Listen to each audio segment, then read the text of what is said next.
In progress. I would like to call this Addison Central School District meeting to order. Today's date is April 10th. The current time is 6:30. We are excited to be here at Salisbury Community School and are looking forward to the presentation that we will hear shortly. Since our last meeting, we have experienced the tragic loss of one of our high school community members. Before we start the business content of our meeting, I would like to hold a moment of silence in memory of Rebecca Ball in support of her family, her friends, our staff, and our community.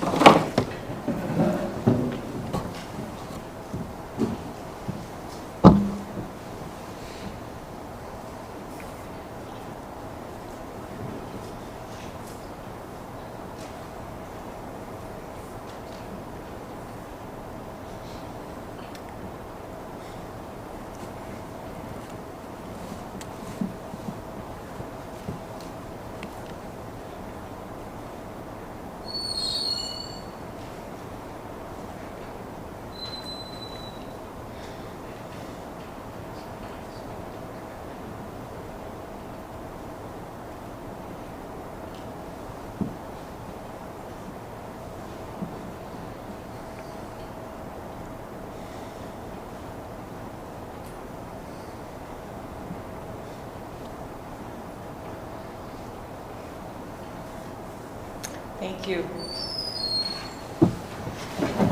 With all our meetings, we start with introductions. So let's start with Ellie. I am Ellie Roth. Mary Heather Noble. Ryan Bauer. Lindsay Hescock. Jason Chance. Jamie Metallo. Joanna Doria. Chip Malcolm. Steve Orzak. Barbara Wilson. Ellen Louise. Peter Burrows, Superintendent. Trisha Allen. Suzanne Buck. Eddie Fowler.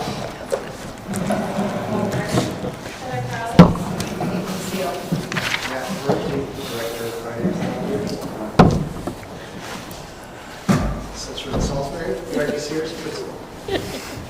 Okay, thank you so much. This is our moment to invite public comment. If you're interested in making a public comment, please raise your hand. And if you're participating online, you'll raise your Zoom hand. We'll start with the room here, the folks in person. So is there anyone that would like to make public comment in the room? Seeing none. Do we have anyone online? The only two people that are attendees right now are Emily Bustein and MCTV. Okay, awesome. At this time, we will be hearing from our Salisbury School, the presentation. So I would like to hand it over to our principal and let him take over. And Well, welcome. Thanks everyone for coming to Salisbury School. Audience and board members and everyone else. It's a real honor to welcome you here. I'm the principal. Director Sears is my first year here. And I don't want to talk too long because we have people who are more important to listen to, but I just want to express that after having a chance to work in this district for 60 years as a teacher and then have an opportunity to become an administrator, I waited. I didn't immediately become a principal. I waited until, as I would say, you do it from a position of strength. You grab a place that's great, and this place is great. Other places are too. It's no insult to anyone else. But if you're going to be a new principal, you better start off with a really good staff who really know their stuff and support each other every day and support kids every day. I try to start off with a physical plant that really gives you the place to do your work in. I'm very fortunate here at Salisbury. You start off with a community that's really supportive. And if I leave you with any kind of tiny bit of a political statement tonight, it is simply that the people of Salisbury are a hardworking crew and are just a humble, supportive, and kind town. And they don't always ask a lot on a weekly basis of us in terms of being kind of demanding. And so it can be a quiet town. in the sense from the board position I've had. And so I just, we're here, we're doing our thing every day. So we're going to start out though, because we got some people who are definitely not quiet. We have some students here who are going to do a little sharing. We're going to have 4 students come up and share, and actually if you're willing to, Ms. Loraki will tell, maybe just set it up a little tiny bit to give a little context. These are students in our 2nd and 3rd grade combined class. They're going to share a little bit about a project they did, and then they will sit down, and then Ms. Loraki and Ms. Foster will talk to you about some of the stuff we're doing around literacy and something that we're really focused on this year in school. So first of all, I want to be able to introduce you to the students. We have Harper Armstrong right here. We have Isla Sims right here. Paisley Sheldrick right here. And Holly Rowley right here. And Mr. Rock. How are you doing? Great. So we have just completed a culminating project, an informational research project under the ecosystems. And I think students are ready to share a little bit about it. And we hope that you'll just take a minute to review their books and look at their dioramas when you have a free minute. Oliver, would you like to start? Yes. All right, nice and loud. Hello, my name is Oliver and I studied the Arctic tundra. There are snowy owls, grizzly bears, Arctic foxes, musk ox, and gull sheep. Climate change is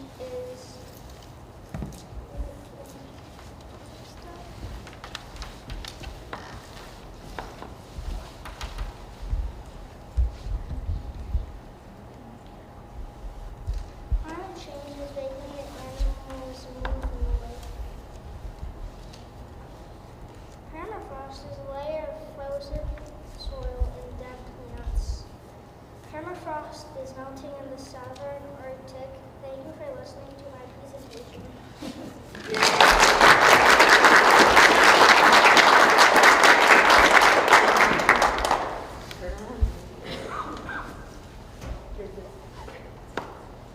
Hi, my name is Paisley Sheldrick, and I study the coral reef. Coral reefs. Many species of fish live in coral reefs. Coral reefs are growing just like trees. Coral reefs are invented due to people removing coral pieces from the reef. The first coral reef was formed on Earth 240 million years ago. That's before the dinosaurs were alive. The Great Barrier Reef is the largest reef system on Earth. You can even see it from space. Coral reefs are an underwater ecosystem.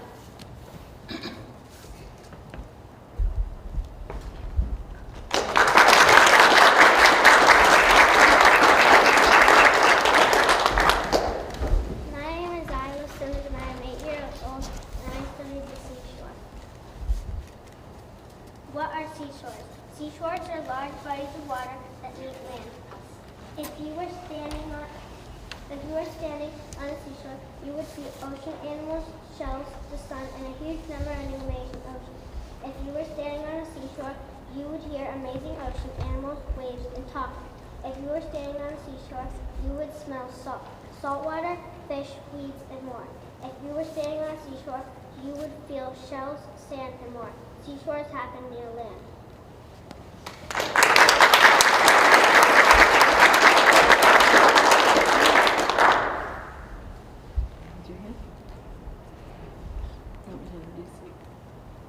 This is Harper. Harper, what did you study? Rainforest. Yeah, the rainforest. And we hope that you take a look at Harper's research project. She wrote the whole thing in cursive. Yeah. Beautiful. Any facts about your project or your diorama that you want to share?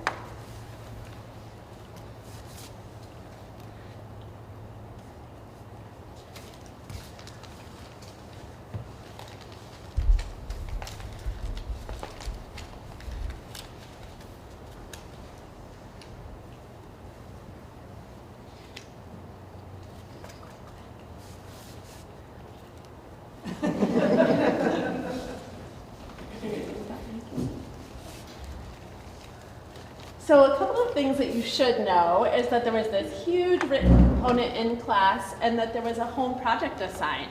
So every family worked together to build these dioramas. And Harper, I think your whole family worked on your diorama, right? Yes. And it was Except my dad. yes. So take a look. It was really an incredible process. One more big round of applause for these kids.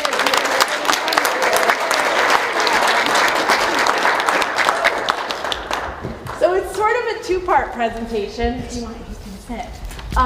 We thought we would take the opportunity to tell you a little bit about how reading instruction is happening here at Salisbury School. And if Will, you're going to be ready, right? We're going to flip to the next slide. So here in ACSD, we use a measuring tool called FastBridge, and teachers are required to get it 3 times a year. And yeah, you're going to tell them to switch slides to me? We have to figure this out. I was planning on driving the slideshow a little bit. So Will, you can switch to the next slide. This is data that Lily and I use. I guess we need to introduce ourselves. So I'm Lily Foster. I've been teaching in Salisbury for 32 years, 30 of them as a classroom teacher, mostly 3rd and 4th grade, and the last 2 I've been the reading interventionist. And after COVID, we really noticed, and maybe a little bit before, our reading data was really slipping, and so we needed to make some intentional changes. So we've been working for the last 2 years to get kids stronger in their reading. And I met Lily through our national board certification process, and we worked really hard at that point trying to figure out best practices in reading and writing instruction. And it was really fun because we were both teaching in 2 different classrooms and we were bouncing ideas off her. And when this position opened at Salisbury, it was all I wanted to do was get an opportunity to work hand in hand with her. So as a classroom teacher, when I get this fast data, none of it's going to make sense to you, but I have this color coding system. And the very first thing that I do is look for trends. And then I look at who is presenting that they need extra support in reading. And when that pops up, it's anybody in this case that I'm saying, it's my made-up system. This is truly an Excel sheet that I make. It's anybody that's surfacing, and I've color-coded them in red and orange. And I went to Lily and I said, okay, so we're going to assess everybody, and then Will's going to tell you about the next slide, or switch to the next slide. Lily. So this is a SCOGI assessment where I'm digging really deeply into what the kids know in reading, the CBC words, the digraphs, the vowel genes, and we're looking at, most of our kids have like cat, bat, but then we get a little farther into the digraphs and the blends, and kids are starting to struggle. And so that we can use this data to find data points where we're going to start instructing kids.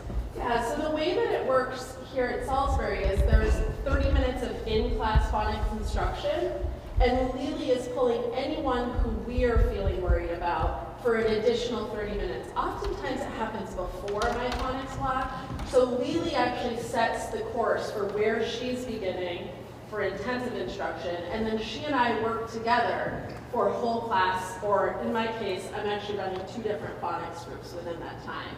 And from that, we actually give this assessment in the fall and then again in January. We saw some really interesting gains.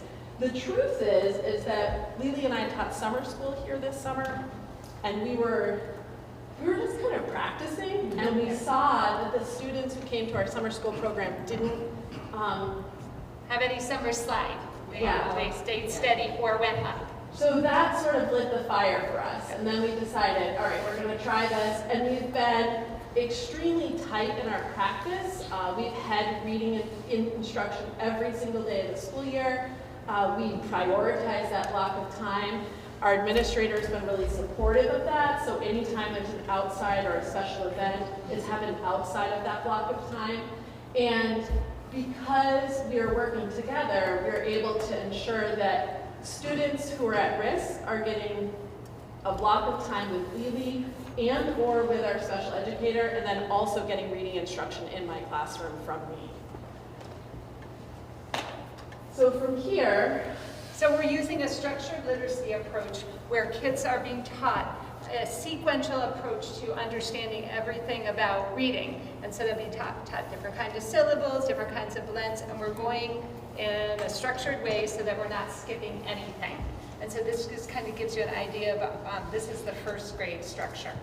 So from my standpoint as a classroom teacher, the coolest aspect of this is that students who I would have deemed most at risk are coming into my classroom after already practicing these skills with Lily. I am then delivering a second dose a few weeks later, and those kids have autonomy in my room. They're actually the ones who are teaching other kids how to use the rule, and it's pretty spectacular. There's been a lot of reading confidence growth because during that time, kids are not only reading, but they're actually spelling the words and writing the words, so it's impacting their ability to read, but their ability to write. And even if you might know how to read some of the words, you might not know how to spell it, so the kids are really practicing both at the same time. And so this kind of gives you a little idea of what our approach is. So every day, we're going to just go quickly through these slides. We start out with the kids doing all the sounds. Just go as fast as you can. Oof, and they just do each of the sounds. And they do it in unison in the group so that they would say, oh, you with the magic E. And then we do a bunch of blending. Keep going. So they would bake, and the car would go.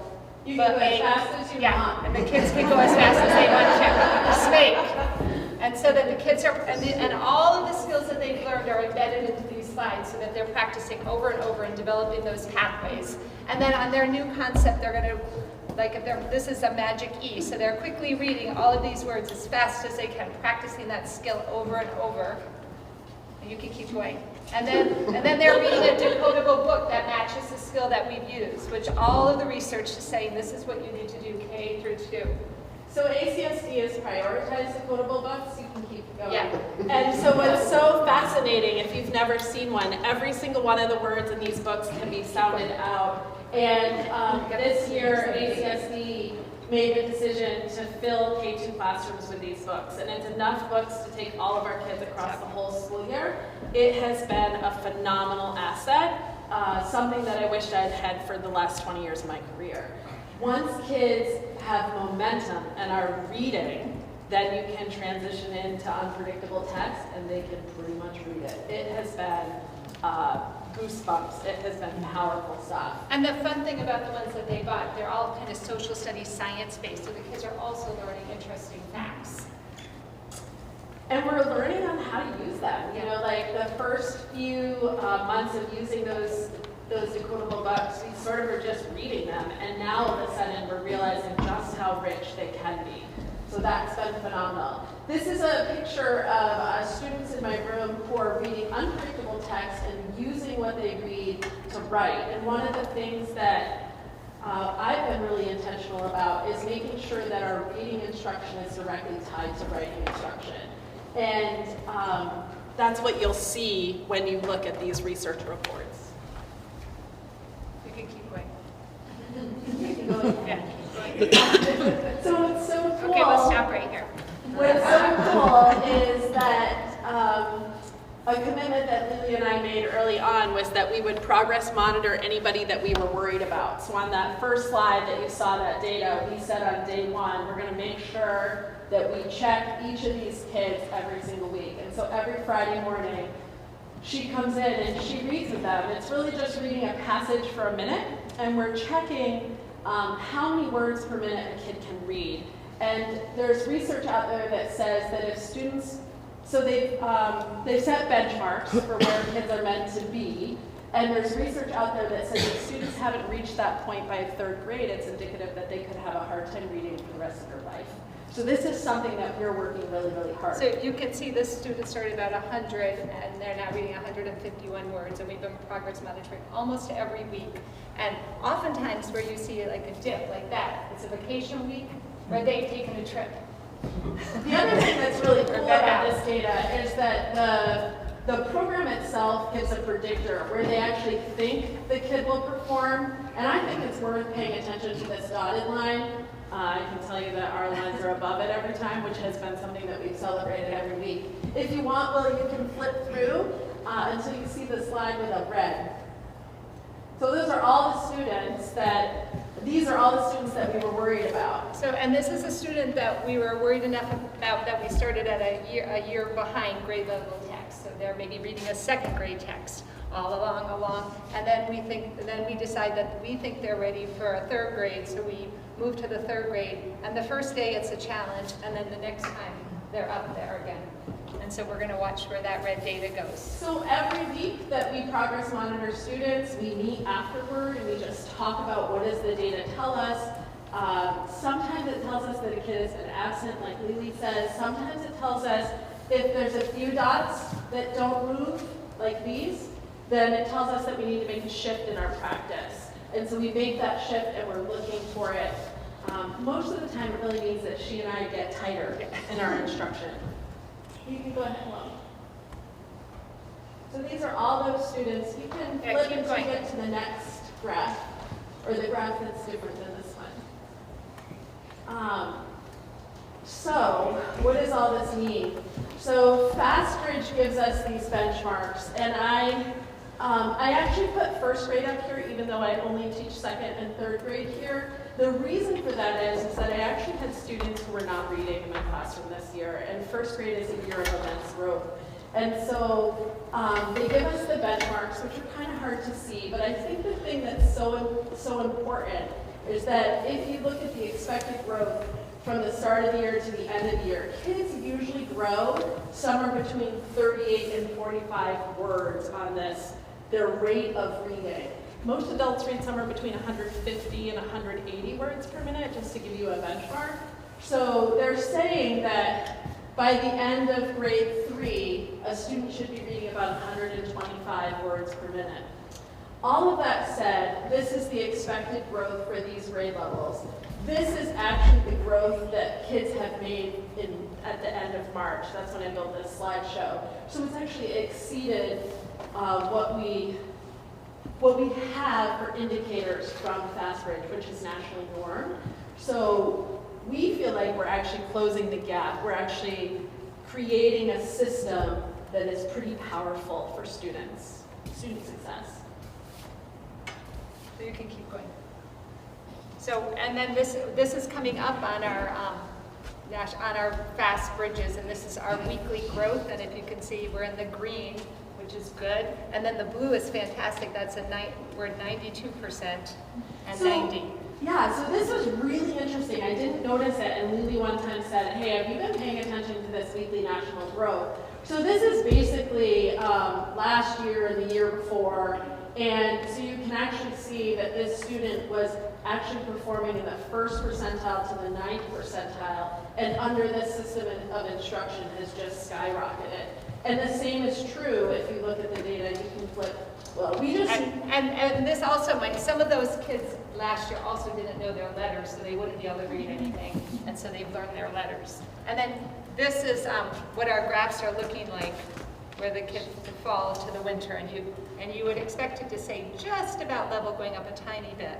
Yeah, so what I tell parents when I share this indicator is that typically it stays about the same distance away from wherever it lands. It lands all over this, right? Typically it stays about the same distance. So for us to notice this from September to January, I mean, we're hoping that it continues, but this is the assessment that's only given 3 times a year. You can just flip through, Will, so people can see how it's shifting in my classroom. And what I chose to share with you is really the students that we are intentionally both teaching, whereas I think if you were to look at my whole class, you would see a similar incline. So what does all this mean? So what I'm doing now, this is the first slide that you saw where I look to build my reading groups from. And so I'm looking for the change, and I'm paying attention to who isn't making change or who's making small changes. I'm paying attention to kids who change color bands or don't. And I'm seeing a big difference. I'm actually right down to like finding the average growth in my classroom just to see what's moving. So Will, if you want to go to the next slide. So then I just sort of lump it because I don't know how to think about it sometimes. So I just say, in the fall, I had this many students that I was worried about, and come January, that number has decreased vastly, actually. It's pretty cool. And the same is true for kids on grade level. So we're just sharing it with you because we think there's something to it. It helps a lot that we've both had similar training. And it helps a lot that we trust each other and that we're open-minded to hearing what the other person thinks. Thanks. Question and a thought. Are any of the other schools in the district using the same approach? So when I became an interventionist, I took the Orton Gillingham training, and then a lot of other interventionists have been taking it since then. And so a lot of the interventionists, I don't know if other people are teaming as much as we're teaming in this school at this point. Then my thought is, have you ever considered putting a video together, incorporating what you're doing in the classroom and also what you have presented on your slide? So this is our first round. And this is kind of what we did for our national boards work. Yeah, so in order to get recertified, we have to work together and collaborate on a project that includes tracking data and looking at data, making sure that our instructional decisions are informed by something. And so this is what we're pitching. My thought is that you might create an instructional video that other people in the district would utilize. Yeah, so I'm running 6 different reading groups, mostly with the support of our administrator who has prioritized Lily and the special educator schedule so that it's all working. I taught at a large school in our district for 20 years, and it's a different system because there's just so many moving parts. So I'm interested in thinking forward about how to help make those changes. Thank you. Mary Mother. Yeah, I'm glad you brought that up, Jen. Just the difference between where you taught before and where you're teaching now. I'm wondering how this sort of methodology could be scaled to a bigger classroom where. Yeah, I think the first step is training, and I think the rumors are that people are getting trained this summer, as I'm looking at Nicole. And it's our first pitch to Nicole, too, I think. And I don't really know, but the training is helpful. And the training sort of cements that what we need to be doing is really intentional. And it's exceptional that I think we're just a few years away from all of us being trained. Yeah.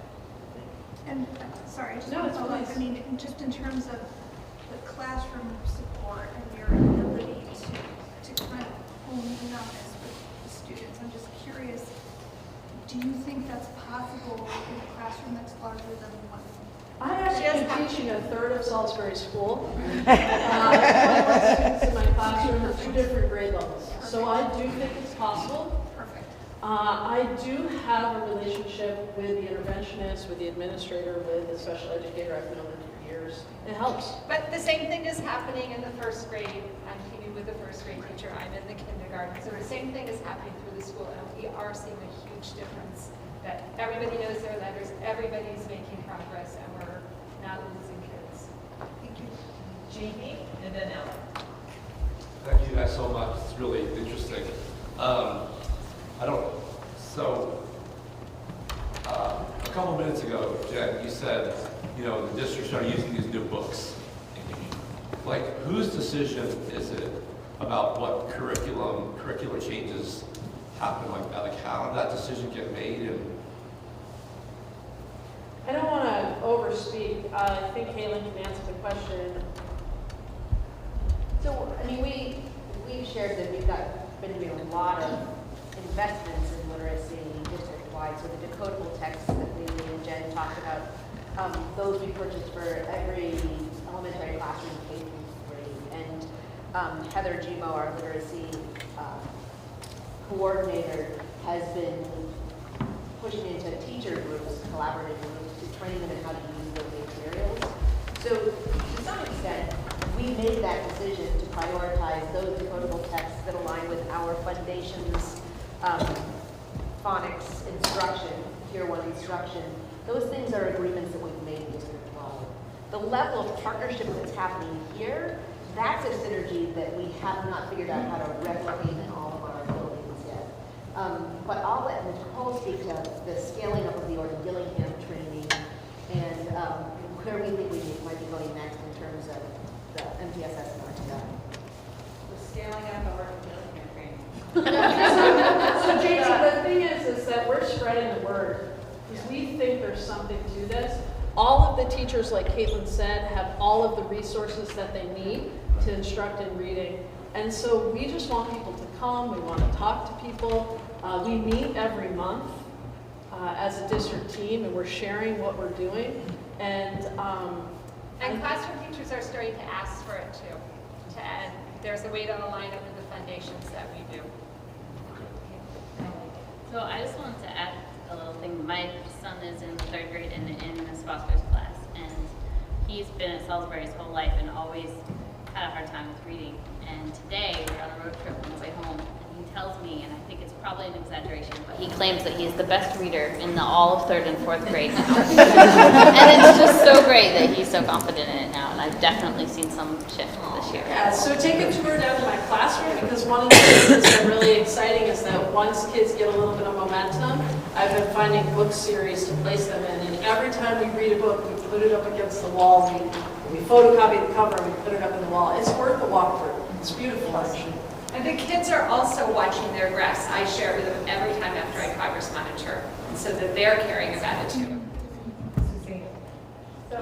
I'm glad you're sharing the graphs with the students, because that is the biggest motivator you can give to any student, is to have them be able to watch their own progress. 2 questions. One, you said Orton Gillingham training. Are they becoming certified in Orton Gillingham, or are they just taking a week course? It's a 30-hour course, so it's a 3-credit course. If you become certified, you sign up for more than that. Yep. I've only taken the 30-hour course. It's really about finding the time. That's a week-long commitment. And so I don't know how many people are going for the full certification. I know of a couple. We kind of intentionally want to be a little bit flexible. We want the strategies, but not be totally rigid to it. And that seems to be working pretty well for us. And the follow-up question is, part of Orton Gillingham is also teaching students how to write cursive, and I noticed that one of our young ladies wrote her piece in cursive. So are you incorporating the cursive memory piece into the Orton Gillingham? That might be just me. I actually think there's something to it. Oh, there is. And I had an opportunity to teach it starting in January. And what's incredible, I have not taught a multi-age classroom before in my career. And so cursive instruction historically has happened at grade 3 in my past experience. We used to teach it consistently.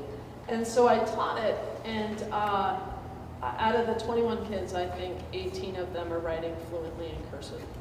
And reading the schedule in cursive. And reading in cursive. Well, it's the motor memory. There's something to it. Is part of the training the data collection and data monitoring? That's just you all? Yes. So through our national board work, there was an element of it that required us to learn about how to use data to inform our instruction. It's a commitment to go through national boards, but I think it changed my teaching practice. And it's something that I will never let go of now. I would just say, I mean, to whatever extent, I know it's easier said than done, but it feels like even that week-to-week tracking and that informs your partnership feels probably pretty essential to making sure that the training is really having the impact, and that immediacy in response to must make a huge difference with the kids. Yeah, and so what's a little bit of a balance, Lily mentioned about Orton Gillingham, our district also really is in support of foundations. That's the curriculum K2 K3 that teachers are using. And I heard Lily say that we don't want to get too rigid, because foundations covers all of this. Orton Gillingham is a really intentional approach that's very specified. So when she flashed those slides, every single day when a kid goes into her room, they do exactly the same thing. The only thing that's different is the concept on the slide. Foundations is an entire program that sort of covers all of those things too, but not as intentional. And so we're really floating between the two, and it's working for us. And it's working. Yeah. Steve. I have two questions. First of all, I know that you taught for a long time in a single-age classroom, and you were talking about the massive amount of reading growth that happens between the ages, like kindergarten, first grade, second grade, third grade. How do you deal with that in the second and third grade? Like, second graders are reading at this level, and the third graders are reading at this level, and you have them in the same classroom. So, could you address that? And then the second thing was, I see the inquiry in the dioramas that you're doing. Could you speak a little bit about that and what you're doing with the reading instruction? Where do the kids have that inquiry? I'll try. Okay. So even in a straight graded classroom, I used to span students with 3 or 4 different grade levels in reading. So honestly, I walked into this position this year just knowing that I had a group of kids, and this is where they were reading. It stretched me to teach at a first grade level. That's something that I haven't done before. But the continuum of where students are doesn't change my practice. The way that our reading instructional block happens here is, I think it's fair to say that you prioritize staffing during my reading block so that there are 6 different reading groups that happen within an hour. And so we use that data to sort our reading groups and to figure out what we were going to do. And that is how I address all the different reading levels. So if you were to come, all of those groups are reading different books every week or every day. Some of those books are in the decodable series that we've referenced, and some of them are books that I've purchased with other grant money or other books that we have in our closet books here. So that's the first question. Did it answer it? Oh, yes. Okay. The inquiry. And then the second question around inquiry. Kids will take you there. So the biggest hurdle around incorporating reading and writing instruction is finding a text that kids can access, and that is a text that I also can access quickly. So I've left the books up here on the table, and basically there are 7 or 8 different ecosystems that it looks into, but the format of the books is all the same. So when I fly to you, I know exactly where you are. When I move over here, I know exactly, because the book formatting is the same. So finding resources like that really help me craft my instruction versus trying to figure out where they are in a book that I've never seen, or having 12 different books out there, especially at this level, when students are not as independent, or they're learning research skills. I don't know if that answers your question. Yep, great, thank you. Well, thank you so much. This was exciting. I have to say, I was smiling ear to ear. Thank you for putting this on and educating us on what's happening here. And I really look forward to see an update. You know, I think we're definitely on the right track. You're welcome to visit our classroom anytime. Oh, thank you, thank you.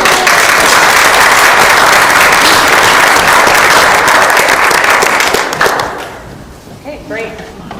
So the next item on our agenda is the recommendation to approve minutes of the March 27th and March 31st meetings. So first we will focus on the 27th.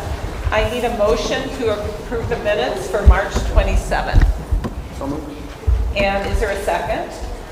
Second. Awesome. Any comments or updates, Steve? Yeah, under the section 3 committee assignments, when we talked about the negotiations committee, it says here that we were looking to open the teacher contract to provide higher salaries. That is in fact the support staff contract, not the teacher contract. So if you could change that, please. Any other comments on the 27th minutes? Are we ready for the question? Okay, all those in favor of approving the modified March 27th, 2023 minutes, please respond by saying aye. Aye. Any opposed? Any abstentions? Okay, next let's move on to, so the March 27th minutes are approved. Next let's move on to the March 31st, 2023 minutes. And I need a motion to approve those minutes. I'll move. A second? Second. Okay. Any comments? Okay. Ready for the question? All those in favor of approving the March 31st, 2023 minutes, please respond by saying aye. Aye. Opposed?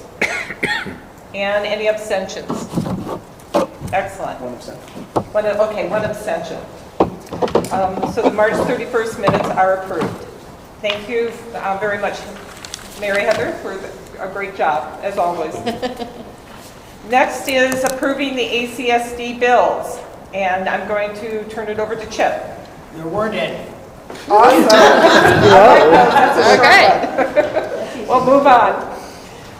Report of the superintendent, so I'll turn There it wasn't over. one. There is one. There is Yes. one. And you all probably saw it and read about all the amazing things that are happening right now. This is the time of year where things really start moving quickly, lots of events happening. You saw there are a lot of visiting artists coming into schools. We've got cockroaches. Good cockroach. The good kind of cockroaches. We had a flip tent here, which you probably saw a picture of. So anyway, there's just it just kind of shows how much is happening all the time in our schools and how much great stuff is happening.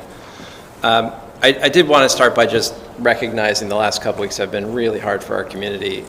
I know Barb led us in a moment of silence earlier, and just wanted to share how impressed I've been over the last 2 weeks at our community and seeing our community come together. There really are no words to express how we all feel, and still we come together and try. And the events that have happened have been wonderful and beautiful. I think they've caused all of us to reflect on the lives we're living and the lives we want to live, and we're moving forward together. And I think that's kind of the best we can do. So I just want to say I've been so moved by what I've seen from everyone in this community in response to Becca. Hiring updates. We are in the process of filling Caitlin's role currently, the Director of Teaching and Learning. So our committee met for the first time today and are putting that on an expedited timeline. As you know, we are nearing the end of the year and incredibly important position to fill. So we are getting started with that. I did share with the board an email from moms about the hiring of Zach Jerome. And so he is very excited to join the moms team as assistant principal. And you will have the opportunity to meet him at some point here. He's not currently living in the area and is moving down here. I did want to finally just mention, last night there was a swatting call you may have heard at Middlebury College. This follows on the heels of all the calls that happened about a month ago in Vermont to school districts throughout the state. I was looking in the news this morning and there were swatting calls. There was one at Boston University. There probably were many across the country. So this is something that we are, everybody in the educational community is talking about. Our safety team has been meeting and discussing this. They're meeting again tomorrow, and we'll continue to work with Connor Sousa, who's our SRO, to make sure that we're prepared in every way that we can be to respond to these incidents. It's just really challenging at a time when we are, every day it seems like we open the news and we find some other real event happening, which, you know, there was an event that happened today. There was another event last week. I mean, it just seems like we're in this awful string of incidents, and the impact of these kinds of swatting events on school communities is pretty significant. So we're doing everything we can to respond to that. There are no simple, easy fixes for this. I think there's a lot of work that's happening on the police side in terms of figuring out how to maybe vet these differently and catch more of them before But you do have in almost all these cases, you have a split second to act, and you're always going to err on the side of safety. Because not doing that would not make any sense. So I just wanted to mention that this is something that we're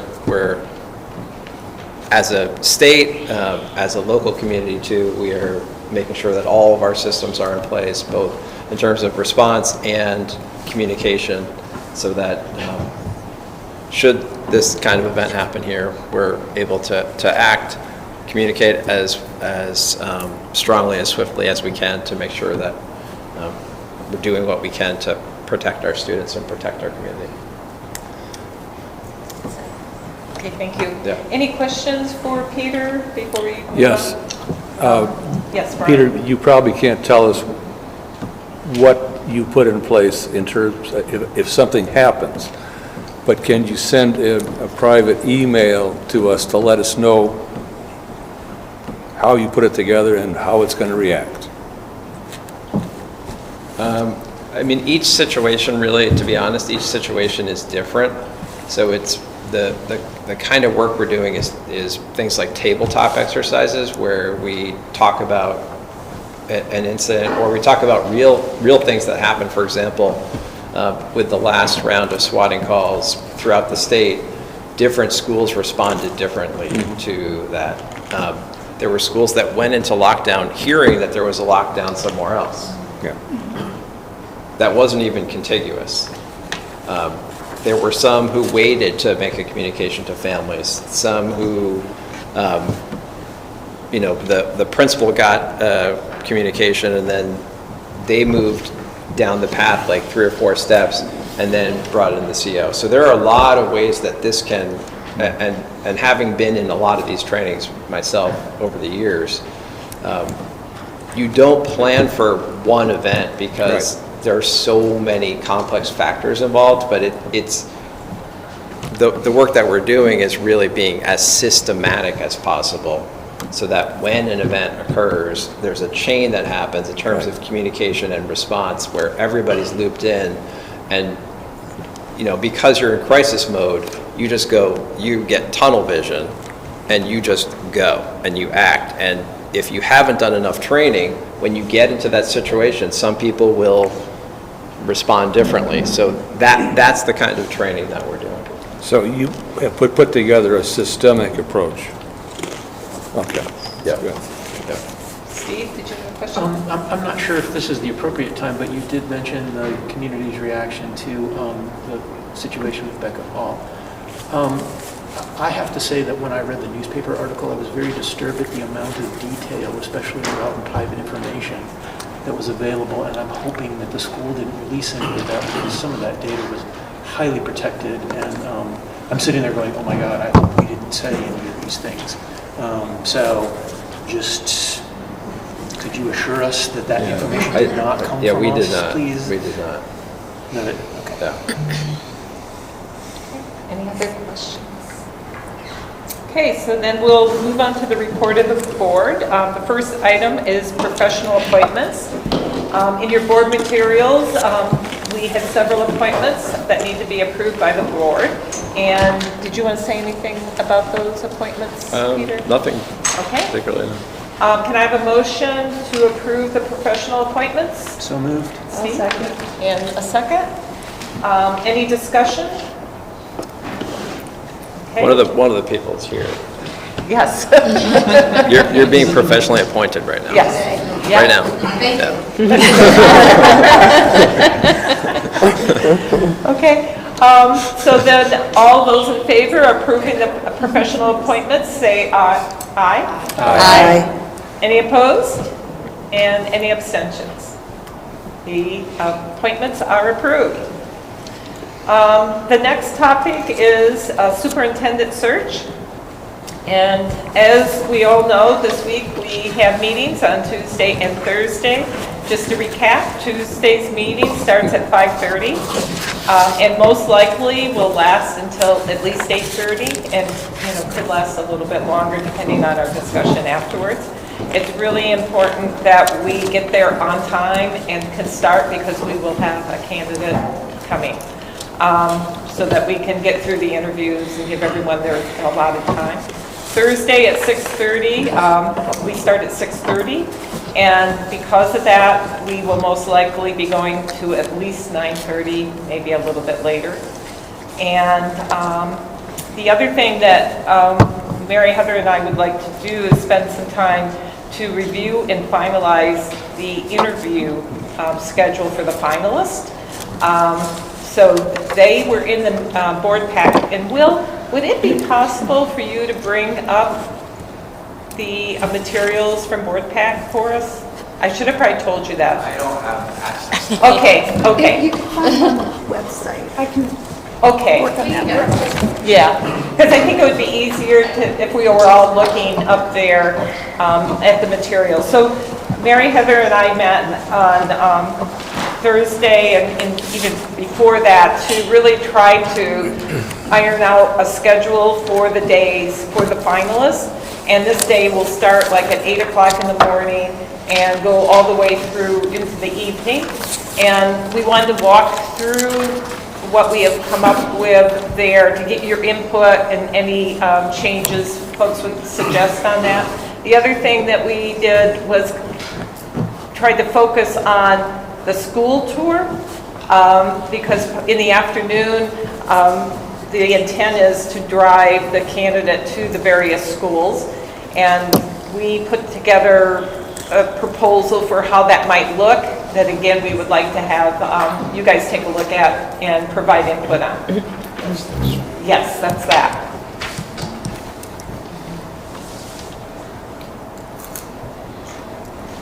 So if you scroll up to the very top, of course that means if I could read it. Is it possible to zoom in? I have a copy.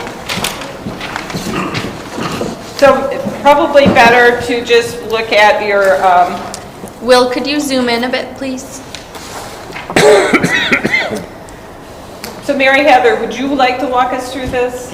Sure. So this was an attempt by myself and Barb to kind of jump off of the original proposed finalist interview schedule that we had kind of put together with, I think it was our first meeting with background, to just kind of like map out what it might look like for a finalist interview and what the schedule could be. And so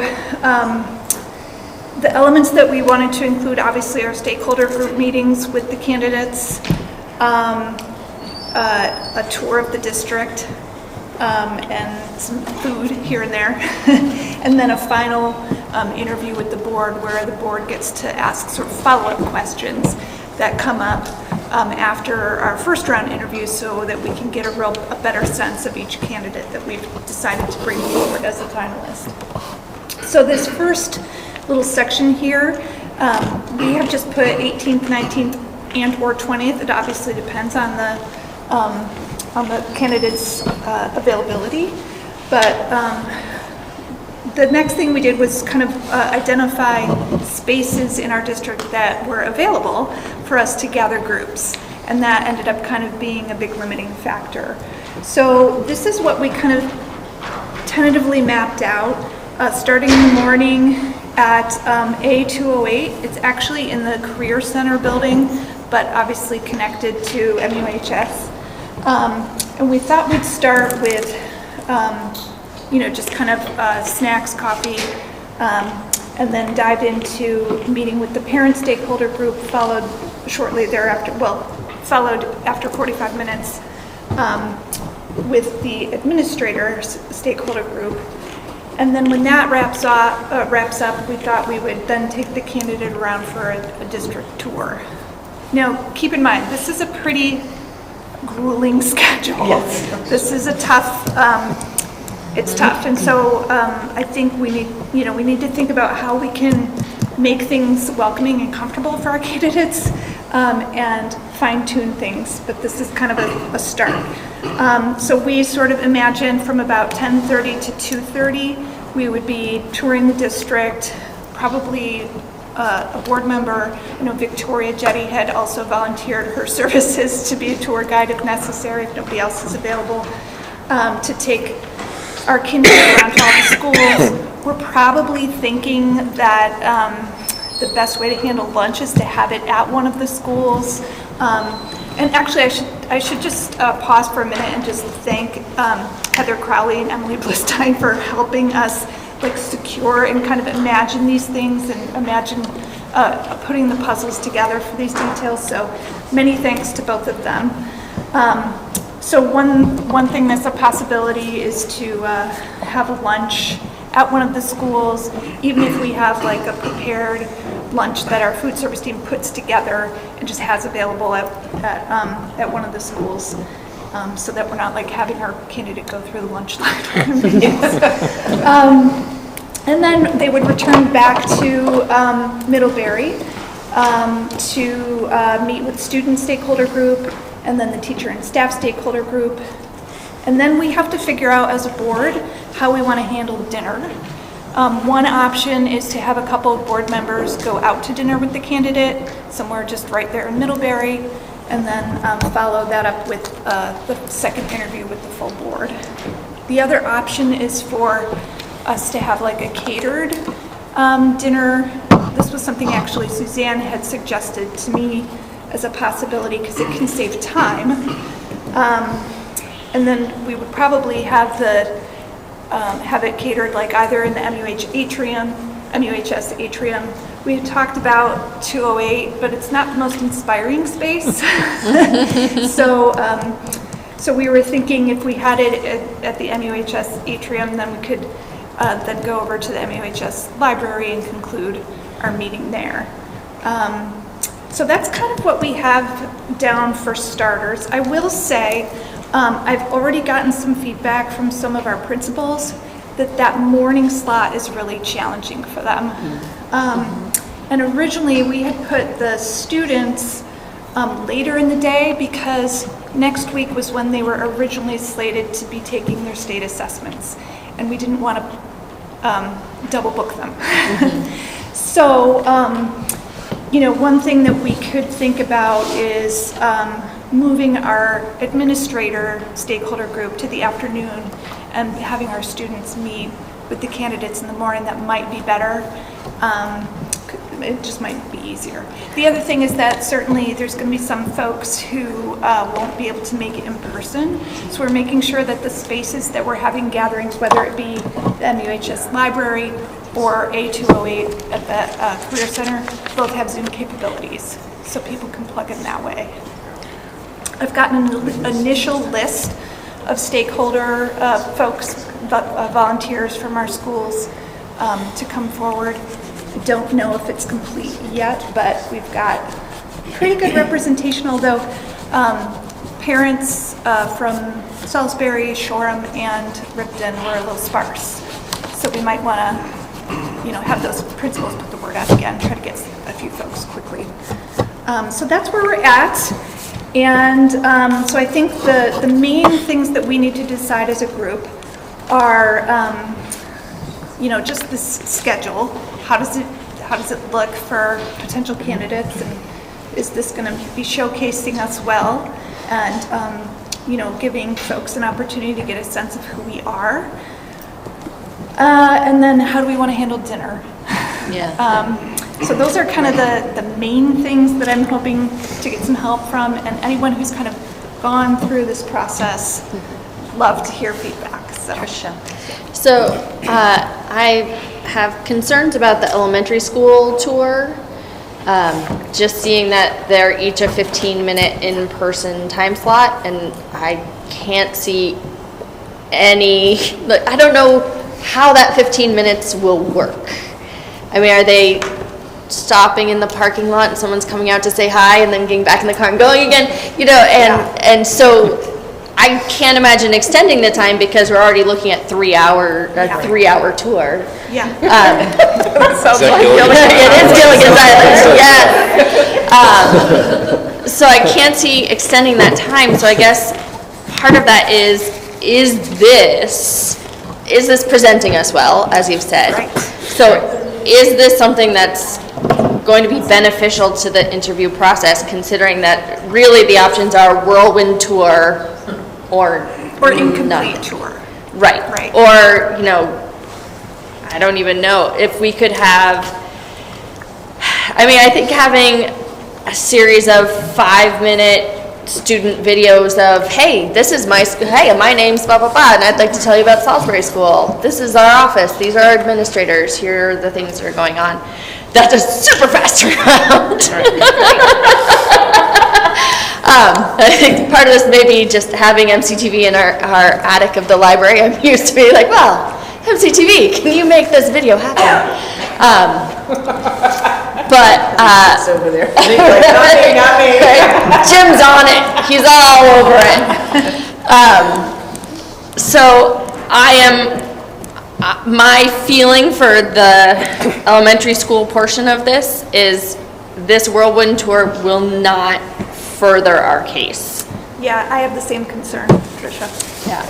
And then part 2, as far as dinner, I know that we want to be approachable, friendly, wonderful, awesome, but after such a long day, are they going to want to eat with us? Like, would it be nicer to offer them a chance to go collect themselves and gear up for the board interview?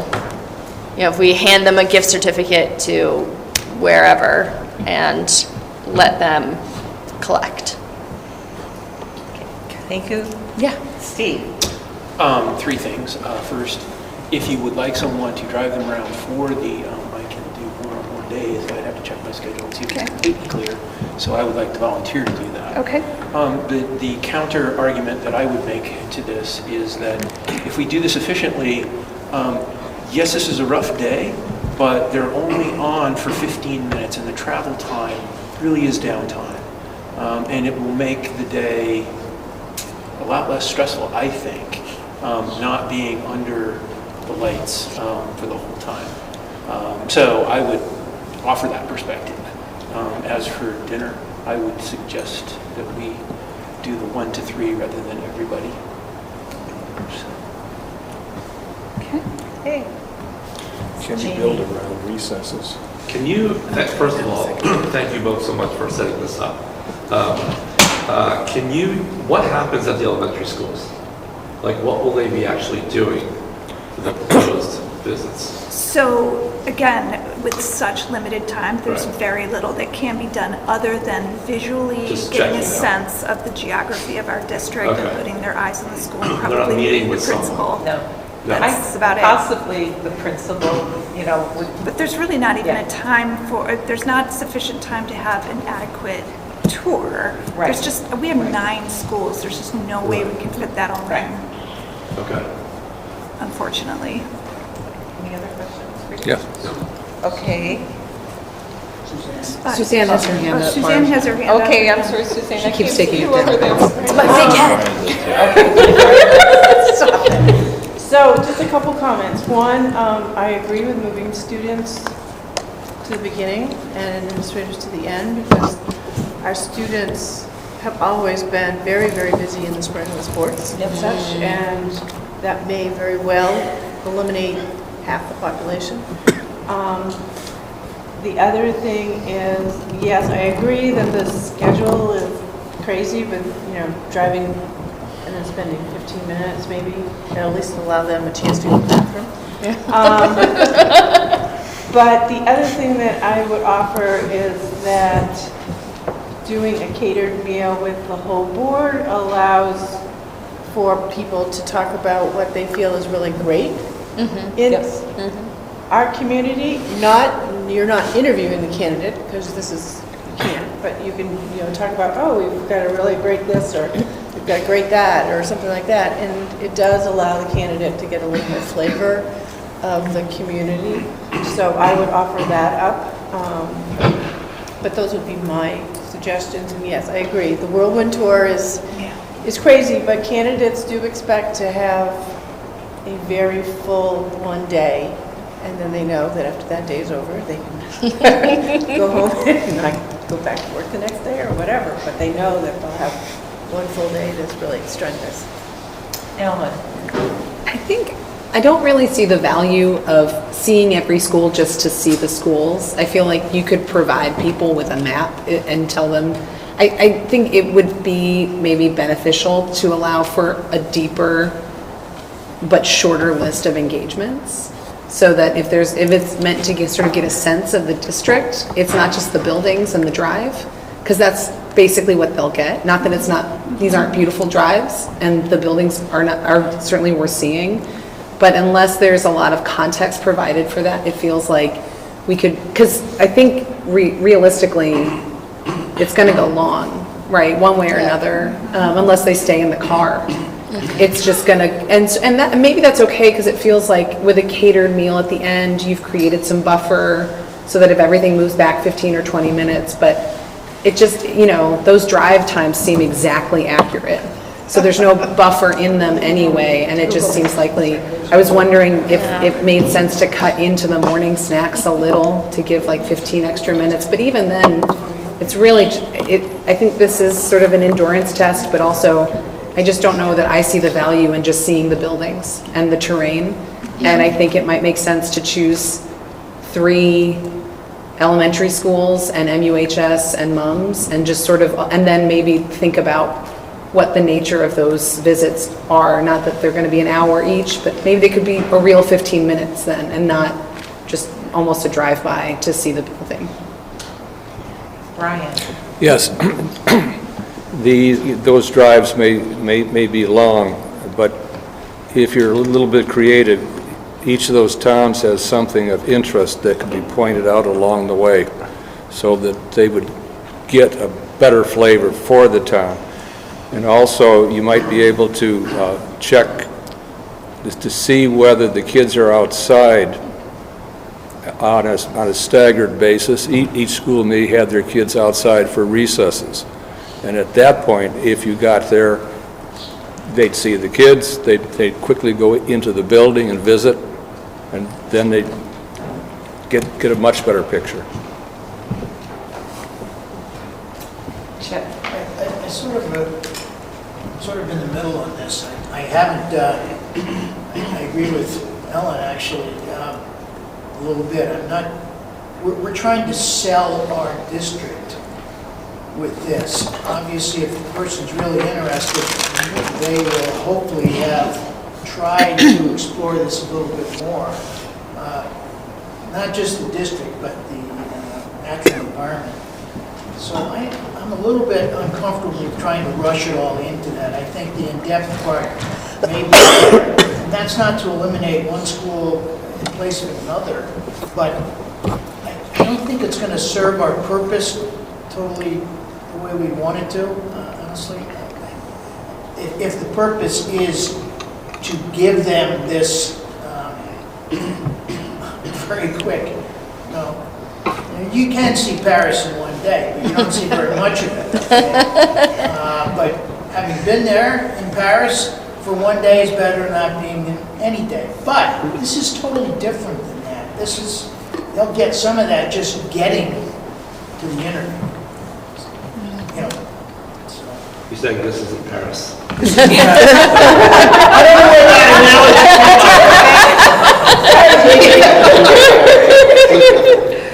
Go ahead. I was just going to say, in my experience going through these and talking to other superintendents going through these, it's probably more common for districts to do a few schools and have like a set thing where most candidates will not see all the schools. They'll see a few of the schools, and they'll do more of an in-depth. So that is just so you all know, I think that is more of the common approach of like maybe an hour at a school or so, and you might go to 3 different schools. They might bring in parents for part of that, for a quick like 20 to 30 minute meet and greet, and just kind of like see what the superintendent is like, meeting people they don't know, and just like that whole social piece, and then some time with staff for people to kind of get a sense of who the candidate is. So that tends to be the kind of common approach.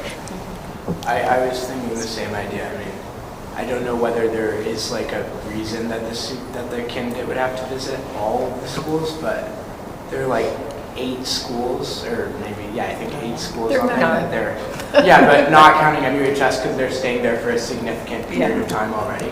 There are like 8 schools where they're going to be there for less than 30 minutes. I don't see why that couldn't be broken up into just like 2 sets of 3 instead of 2 or something. And each candidate can just visit and get a more in-depth experience for what a specific school has to offer and build it from there. Mary Heather? So, as you can imagine, we started the way we started because it would have been pretty tough to choose which schools, right? So if we are leaning toward that direction to make it more humane for our finalists and to make this a pleasant experience for the people we're bringing in, we have to figure out as a group how we're, which ones we're going to show and showcase. And keeping in mind that we have already kind of put the work into developing stakeholder groups. So this would probably be, a tour with the principal and, a board member, whomever is driving them, to go around and pop in and say hi to some teachers and kids briefly, but it wouldn't be like we probably wouldn't try to replicate having, groups of parents, and obviously we put a little work into that already. So I'm curious what y'all think about where. Yeah. Go ahead, Tricia. So I think the 3 school idea makes sense. I mean, just as a jumping off point, Ripton's the smallest and one of the more rural. Mary Hogan's the largest and the more central. And then I would be a bit lost on figuring out what a good median point school might be. But I feel like if we have the extremes and then something sort of more in the middle, it would be a good place to start. Please build off my comments. Anyone else like to give their thoughts on how we would go about selecting? I guess I would just say that there is value in like physically being in the space and being in each town. I see that as valuable even if it's a gauntlet, and I'm sort of more in line with Brian, and we might be in the minority, which is totally fine, but that's how I'm feeling, like to just be. Yeah. So like to be in even if it's just like a walkthrough and looking at the students working or outside playing and being in each town, but I guess I don't mind driving. So does it make sense, rather not a motion or anything specific, but just doing a quick show of hands with like who's for the gauntlet and who's for cutting it down? We can do that. Just to Before we do that, Lindsay has her hand up, so I just want to make sure. Maybe it matters a little bit whether we're interviewing somebody who's an out-of-state or an in-state candidate. If we had an out-of-state candidate who is really unfamiliar, I think the 15 minutes is a little bit tough. However, there's not really a lot of movement. We're already going from, 8 a.m. to 9 p.m. Or at least the candidate's going from 8 to 8. If there was a way to have more time, because it is different than, say somebody, was in Burlington going to the schools. It's just a very different field. But it is a lot of driving. It's a lot of time to, whoever's doing the driving to be talking with the person and, if they're going to be in the same car, or if they're going to be in different cars. So because that mid-range school, I don't know how we would choose. They all feel so different.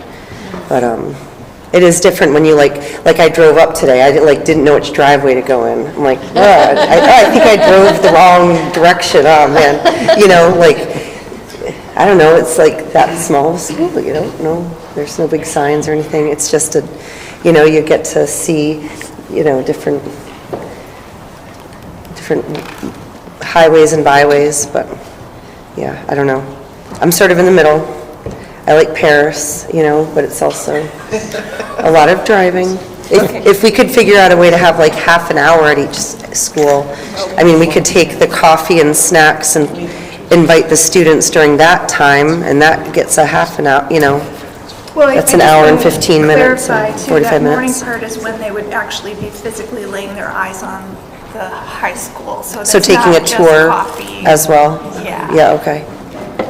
So That's Peter had really an the only time and interesting- space they'd be able to wander around Okay. that space. Peter had an interesting observation. He said, we could have each candidate, you visit a different set of schools, right?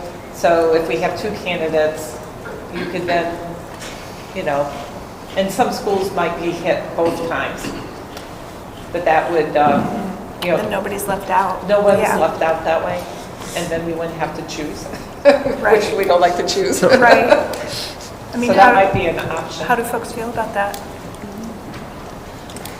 That seems like a fair compromise. I mean, I just think, just doing really rough math, then you get 45 minutes at every school. Right. Which is more meaningful. It just feels like that sells our district. I think that sells our district more than it's not beautiful, even in mid-April, but really getting to know the people feels like It is mud season.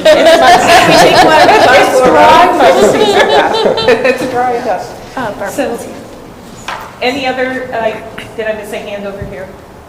Did somebody have their hand? Oh, nope, okay. Lindsay? Is there any possibility of having 2 days or half, I don't know, if there's a way to do the tour on a different day, or how does that, I don't know how these interviews usually go. Is it usually done and it just from start to finish in one day? Yep. One 12-hour day? I've never interviewed for a superintendent position before, so this is, I don't know. Yeah, I think we would have to just focus on one day, because considering that these folks are taking Yeah. off their current jobs to come Okay. visit us, so we've got to try to be efficient with their time. I think everybody's pretty much stated their opinions, and I don't think this is I think the common sense approach would be that you guys have worked so hard on this already, hearing all of us to come up with some Perfect. intermediate position. I don't think any of us are going to argue with that. Okay. Yeah. Mary Heather, you're amazing. Well, I mean, this was a group effort, like Heather, Emily, Barb, this was not all me, so. You are also amazing. I think what we'll do, I guess, is just, we'll adjust this so that we're visiting maybe 4 total, 4 total, because the MUHS would be taken care of in the beginning, and then we'll visit moms, probably Mary Hogan and a couple of others, and then we'll switch that up again for a different day. Does that sound reasonable to everyone? Okay, thank you. And what I don't want to do is tax the school either. So I think, and since we have a principal sitting here, we can have him weigh in. My gut tells me it's. two. Yeah, we got two. Oh, we got 2. Oh my God, sorry. One elementary.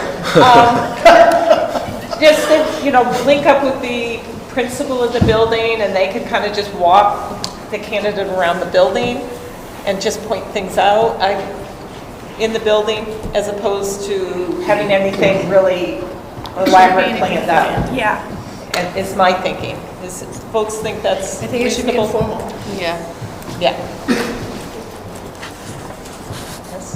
I think a lot of principals would like to. I mean, they'll know their schedule pretty well. So if you tell Bjarke 10 to 10:45, he'll know and he'll want to organize a few things. He's not going to take people out of like a teaching block and but he's going to maximize that time period and make it meaningful. So I think all of our principals would be cool able with to that, right? handle that. Yeah, cool. And most likely, even with this, it makes sense maybe to choose one school for lunch, and then in that case, maybe the principal has lunch with them, a catered meal, because when you're out there, there's no place to have lunch. Why can't they eat the school lunch? There's nothing wrong with our school lunches. Right, have the school lunch. There are. Okay, yeah, so, I mean, these are details that we can figure out, Yeah, but yeah. I do want some agreement around the dinner situation before we move on. So how are we thinking, do we want to do a straw? We can do a Yeah. show of hands, right? Did you have a question first? No, I was just going to say, I think Suzanne raises a really important point, which is that it's going to be exhausting, and I'm with Tricia on that front, but they're going to want to get a read on us too, and it's an informal way of doing that before the formality of an interview. So that feels worthwhile for sure. And one of the things I was thinking that if we have it in the atrium space, we could have the beginning with some finger appetizers or whatever, so everyone could just kind of mingle, and then you have a meal, the sit-down meal. And that way folks would have a chance to chat with the candidate, that kind of thing. And that, I think, would help break the ice before we go into that final formal interview, as Mary Heather had indicated. So, yes, do you have a question? It's just a comment. That week, the elementary schools are doing their IB exhibitions. It would be neat if we were able to time that in some, they're doing them on different times on different days. But like, I know Mary Hogan's is like Wednesday the 19th from 9 to 11. So it might be an interesting way to show some of the work we do with IB, even if they just went in there and took 10 minutes to stroll around and look at the projects. But I don't know the other school's schedule, but I believe that most of them are that week. So that's something we can check. Awesome. Check with the Yeah, principals. yeah. So why don't we just do a show of hands then, as far as the meal? So all those who think it would be appropriate for us just to have us all present and do it at the atrium at the high school, we can have tablecloths and make it look nice. Raise your hand. Can I add one other thing that I think you mentioned, that it's for us to be selling them? Yes, exactly. Not to be. This is not an interview. Totally accurate. Yeah, so Totally accurate. this is it. Right. This is really important, I think. Yeah. We don't want to get into politics or Right, anything exactly. else that's Exactly. going to, not. But if sorry, Ellie has I a have just Yeah, a question about the Ellie. dinner thing. Ellie? If we decide to have it open to everyone, would it be the expectation that every board member attend that, or it would just be open to any board member that could attend? Anyone that could attend. Because my follow-up feeling to the full board is that all 13 of us to one interviewee may be a bit overwhelming. I mean, it's hard enough for us to figure out how to take turns speaking. That's okay. That's fine. Point of order, are we having a discussion now, or are we voting? I know we were voting, sorry. Okay. Sorry, Steve. What was the? Okay, so all those in favor of having a meal with anyone in the board that can attend, a little less formal than going out to a restaurant in the atrium, raise your hand. Yeah. 6, 7, 8. I got 8. Is that what you got, Liz? Did you get 8? Okay. And so that's the majority.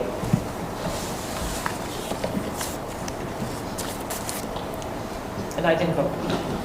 I didn't either. Okay, cool. Anything else that we need to cover in this part of the meeting? I think we pretty much, that was what I had hoped to get out of it. Was there anything else? Okay, great. Thank you, guys. Thank Appreciate you your so much. feedback. Really helps. Thank you. Okay, so let's move on.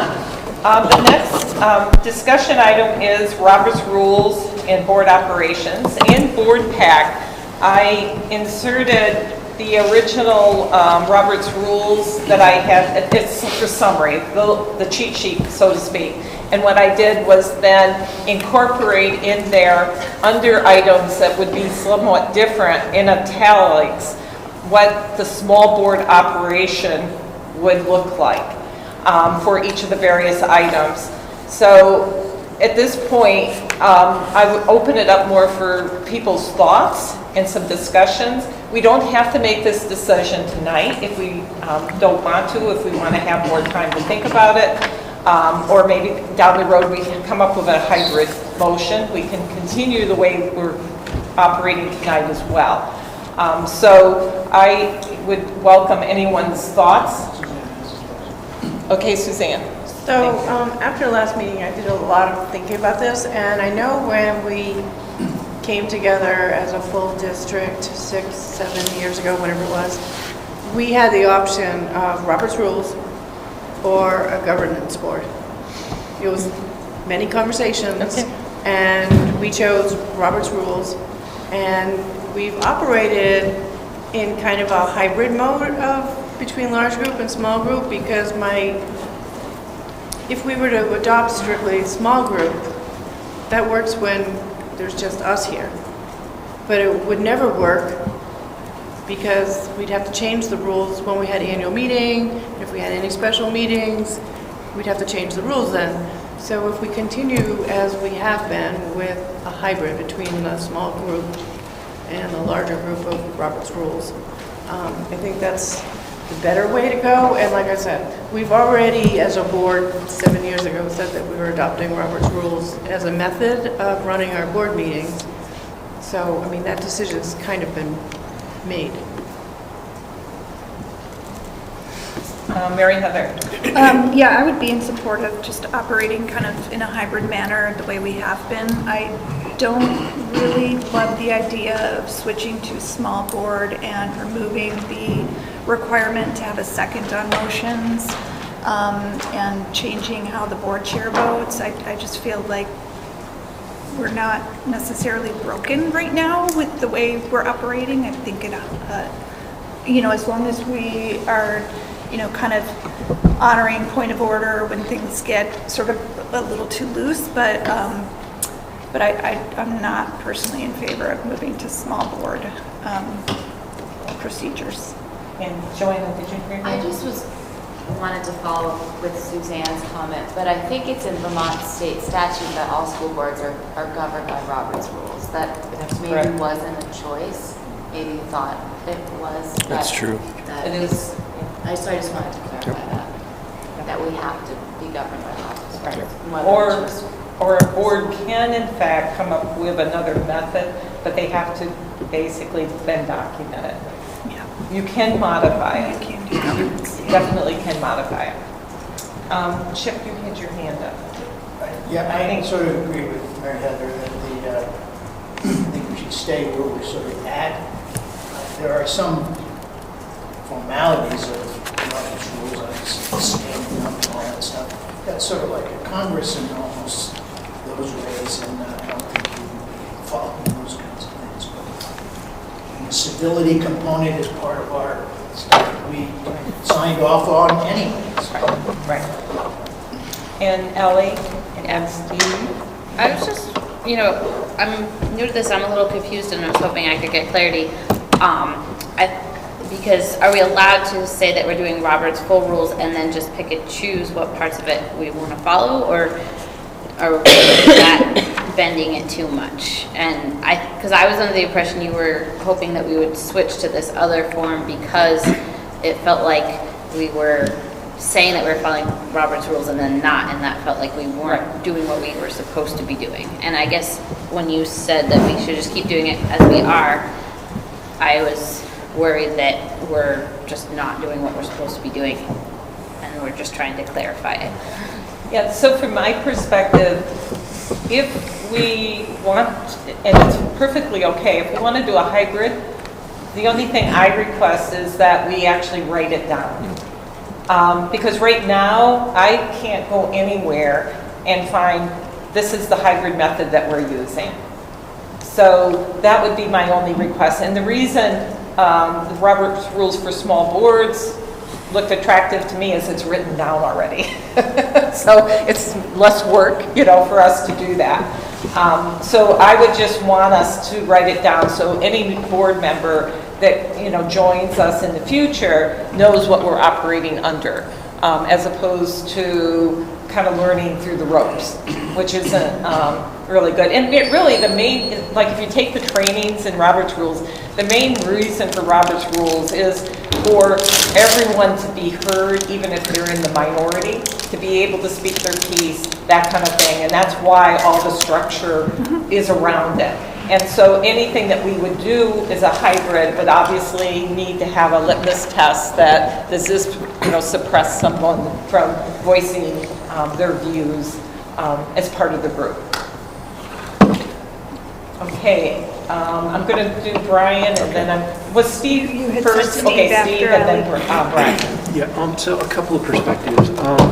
First of all, the small board, even Robert says 12 or less. It says 12 or so. Okay, and so we're 13, and I think one of the, it's not just to be able to hear the minority voice, but it's also to create an efficient model. Sure. And some of the loosening of rules, like informal discussions without motions, and no limit on the number of times that someone can speak. I think that loosens it up too much with a board of 13, because some people, they feel the need to respond to what everyone says, and they get recognized 4 and 5 times, when really the efficiency model is supposed to be everyone has an opportunity to say something. And so this seems to open it up too much, in my opinion. The other thing is that can we adopt the small board rules for committee meetings and keep with a modified version for larger committees? Because I think it's less of a problem in a group of 3 or 4. And to not have the chair vote in a group of 3 or 4 leads it to be a little problematic. And so I would hope that we could do that and say that in committee meetings we will use small rules, and in regular meetings some form of hybrid. But the small group rules for this size of a board seem to me to just smack of inefficiency in a lot of ways. So that's my piece. Anyone else? Brian, you wanted to speak, I'm sorry. No, I was going to just indicate, I think that you had thought the small board rules would be nice to apply because of the number that came up, 12 or 13 or roundabout. And we could, I think, because it says 12 or so, but I totally resonate with what Steve just said as well. Any other? Will you write up something? No, I mean, if you wanted us to document. Yeah, no, I know. That's all.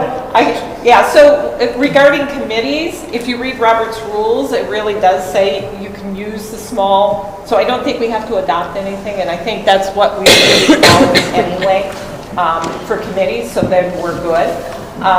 So from what I'm hearing, my suggestion is going to be that we continue with the Robert's Rules, the more formal at this point, and as we have time, we can then start to look at where we might do that hybrid method, right? And some things that we can change. But I don't think that's going to happen anytime soon, which is fine because of everything that's on our plate. Does that make sense? Yes. Could I suggest possibly instead of having one person do it? We could have an ad hoc committee. Just create an ad hoc committee. Yeah, exactly. Just to do that. We could do that. But I think the creation of that ad hoc committee would make sense to do. Let's get the superintendent hired, and then, maybe over the summer or something that we have a committee get together and work on that, if that sounds okay with everyone. Okay, cool. Good discussion. Thank you, guys. Okay, the next item is just committee updates. I'll make this really quick. By now, I think most committees, you've either met or you've actually scheduled your first meeting, right? And at this point, unless someone has a need, to speak out, a chair or whatever for their committee, I'm not sure that we need to today, but if there is something that someone wants to share, I don't want to suppress that at this point. And one thing I just want to remind us as we get kind of in practice is that we do need to create those draft minutes within 5 days. And thank you, Mary Heather, for doing that for the board. And it is kind of nice to see those listed on the board pack, board pack or the, our website where folks can just go in and even myself, you know, it's like, oh, what did we, you know, I want to go check something and it's in the minutes. So thank you, Mary Heather. Yes, Ellie? I can email the committee directly, but I just want to bring it up here that I'm going to suggest that we not meet with the communications committee this week, because when we had scheduled it, we didn't have those other meetings on the agenda moved up for the superintendent, and that puts us in meetings 4 nights this week. And then next week there's a bunch too, so I just touch base with Yeah, so you guys can take that offline with the committee. Yes, Mary Heather? I would love to know, for those committees that have met and elected chairs, I would love to know who the chairs are, because when the Communications and Engagement Committee does meet, one of the first things that it will be working on is just a board update that will probably aim for sometime in May, you know, after the search is done and we have hopefully great news to announce, but also we'll want to put committee work on there, and I would love to know who we need to reach out to. Yeah. So do we have chairs? We've had, like, facilities met, and I think negotiations have met. Has any of the other? Finance. And finance has met as well. Finance has not met yet. Oh, no, they haven't. Meeting on the 1st. Yeah. May 1st. That's right, that was about the transportation contract, that wasn't an actual formal meeting. Okay. So Jason is the chair of facilities. Okay. And Steve, are you negotiations? Yes. Is there any other committee that has a chair at this point that's been reorganized? Policy, have they gotten together yet? No? Okay. Okay. Cool. Thanks. Okay. So the next, go ahead, I'm sorry. I just have a question. With some of the smaller committees, can 2 people speak without it being a quorum? What are some, like, there've just been some questions about emails and replying all, and what should we? So Robert's rules, I'm sorry, the open meeting law, sorry about that. The open meeting law applies to boards as well as committees. And so we definitely need to adhere to the rules. So if there's a quorum, then it's a warm meeting. If you're discussing daily business. If you're discussing dates and times. If it's schedules and trying to schedule a meeting, that kind of thing, no, you don't need it. Definitely correcting Jason. But if in fact it is board related meeting, then it needs to be warned. So if there's 3 people, 2 people can never talk unless it's specifically, strictly about the schedule. Right. And what about, what's the preferred way of agenda items being added to committee agendas by their, by the committee members? To email it individually to the chair?